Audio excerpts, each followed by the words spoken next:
लिंग में कितनी देर तक इरेक्शन होगा ये कौन डिसाइड करता है? सच बताओ, आपके साथ कभी ऐसा हुआ है कि आपका माइंड बोले आज रेडी हो जाओ, बट बॉडी बोले आज मूड नहीं है? या फिर कभी ये सोचा है कि लिंग में इरेक्शन कितनी देर तक रहेगा और ये कौन डिसाइड करता है, आप या आपकी बॉडी का सिस्टम? ये वीडियो स्किप मत करना, क्योंकि आज हम साइंस का वो सच जानने वाले हैं जो लोग डॉक्टर से भी पूछने में शर्माते हैं। नमस्कार दोस्तों, मेरा नाम डॉक्टर प्रकाश महतो है और आज हम लोग चर्चा करने वाले हैं लिंग में इरेक्शन कितनी देर तक रहता है, ये कौन डिसाइड करता है। जब भी किसी पर्सन को इरेक्शन में प्रॉब्लम आती है तो वो हमेशा यही सोचता है कि आखिर मेरे साथ ही ऐसा क्यों हो रहा है, कहीं मुझ में कोई कमजोरी तो नहीं या कोई मर्दानगी का प्रॉब्लम तो नहीं। सबसे पहले एक बात दिमाग में डाल लीजिए, ये मर्दानगी का इशू नहीं है, ये बॉडी मैकेनिज्म का इशू है।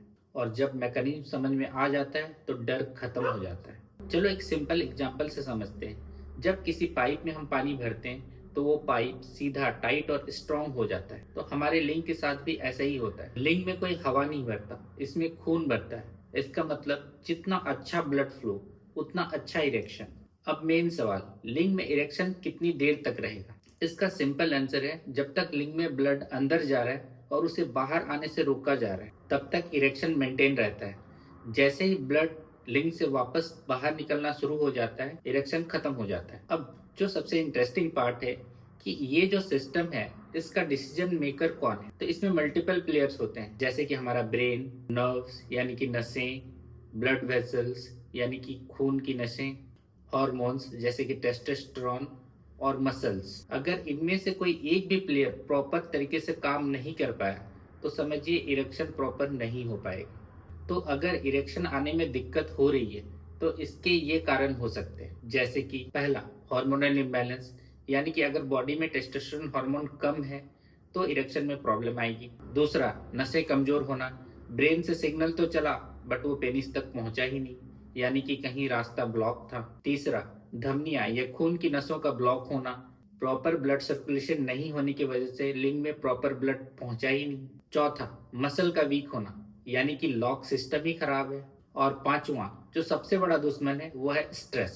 चाहे वो ऑफिस का स्ट्रेस हो, पैसों का स्ट्रेस हो या फैमिली का स्ट्रेस हो, स्ट्रेस हमेशा आपके परफॉर्मेंस को कम कर देता है। इन सब प्रोसेस में जो सबसे बड़ा प्रॉब्लम है वो ये है कि लोग बहुत ज़्यादा शर्माते हैं और डॉक्टर के पास नहीं जाते और वो इसका प्रॉब्लम गूगल में सर्च करते हैं, जिसके कारण से उन्हें इनकम्प्लीट नॉलेज मिलती है। जबकि सच तो ये है कि अगर इरेक्शन में प्रॉब्लम आ रही है, इसका मतलब आपका बॉडी आपको सिग्नल दे रहा है कि सिर्फ ये इरेक्शन का ही इशू नहीं है, आपके बॉडी में ब्लड फ्लो का या फिर आपके बॉडी के जो नॉर्मल हेल्थ है उसका भी इशू हो सकता है। तो आप अपने बॉडी का प्रॉपर चेकअप करवाएं। तो ये हो गई प्रॉब्लम की बात। अब इसका सॉल्यूशन क्या है? इस केस में जो सबसे अच्छी बात है वो ये है कि इस प्रॉब्लम को इजीली रिवर्स किया जा सकता है और इस सुधार के लिए कुछ तो मेहनत करनी पड़ेगी।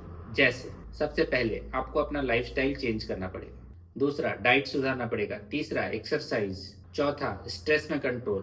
और पांचवा, सबसे इंपॉर्टेंट, डॉक्टर की सलाह। आपको समझना पड़ेगा ये कोई एंड नहीं, ये एक वार्निंग बेल है। कुछ सिंपल स्टेप्स जो इसमें बहुत ही हेल्पफुल होते हैं, जैसे कि healthy diet, proper walk, proper sleep, night में मोबाइल कम देखना, टाइम से सोना, सुबह जल्दी उठना और अपने डॉक्टर से बात करना। याद रखिए, डॉक्टर कभी आपको जज नहीं करता, वो आपको आपकी प्रॉब्लम की सॉल्यूशन देता है। आप वीक नहीं हो, आपका सिस्टम बस थोड़ा सा टायर्ड है।